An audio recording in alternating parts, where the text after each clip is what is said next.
The men's hockey team hosts Michigan State at the Kohl Center this weekend. Friday's game will start at 8 p.m., be televised by BTN, while Saturday is a 7 p.m. start on the Wisconsin channel.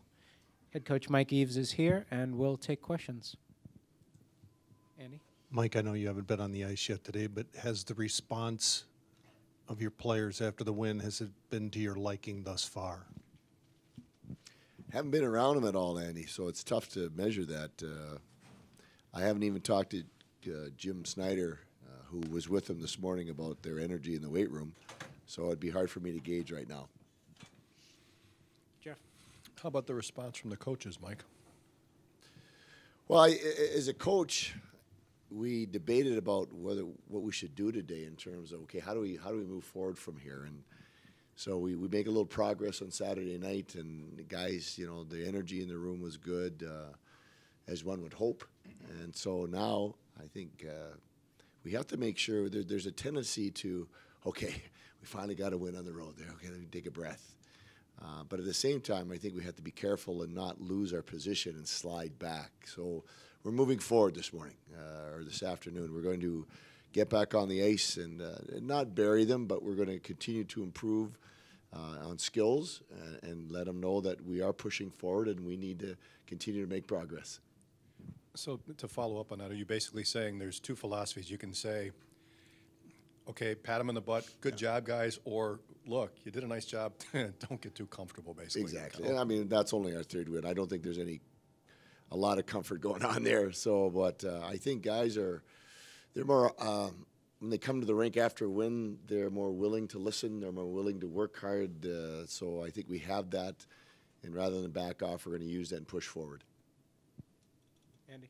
Mike, could you assess Adam Rockwoods' progress to this point and Cameron Hughes' progress to this point? Both guys have obviously had a lot of responsibilities put on their plates pretty much from the get-go. Mm-hmm. How have they responded to that, and where are they now compared to where they were a couple of months ago, a couple of weeks ago even?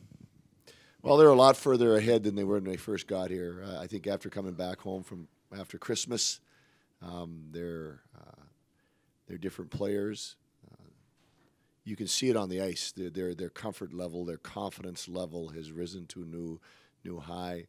I think for Adam, he also had to kind of get back his strength after his enzyme deficiency issue. So I think that he's physically feeling good again. But you could see it in their play, the jump in their step, their comfort with what we're trying to have them do as a team in terms of our systems play. So it's way further ahead.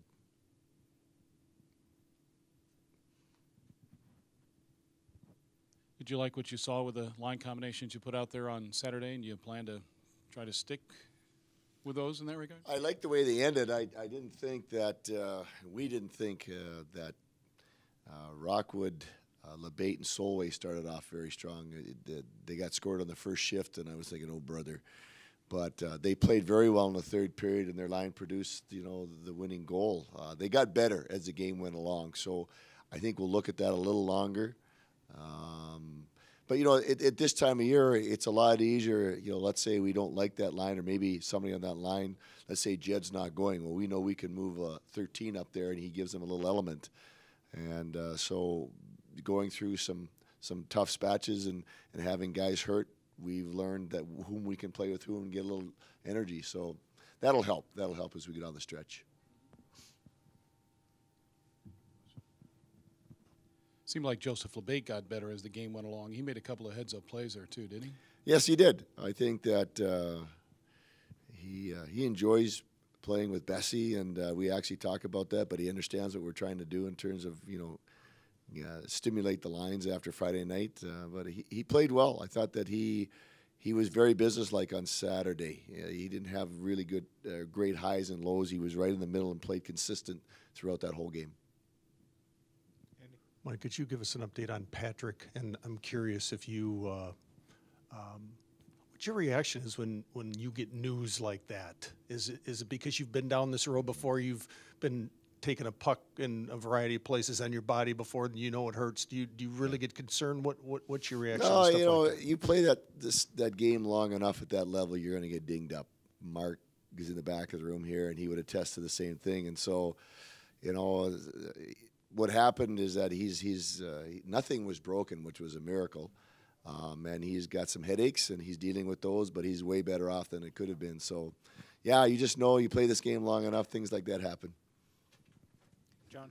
Can this next month change the way you look at this entire season as a whole? No question, just from the standpoint that we know what's ahead of us. We set these short-term goals for the second half of the season.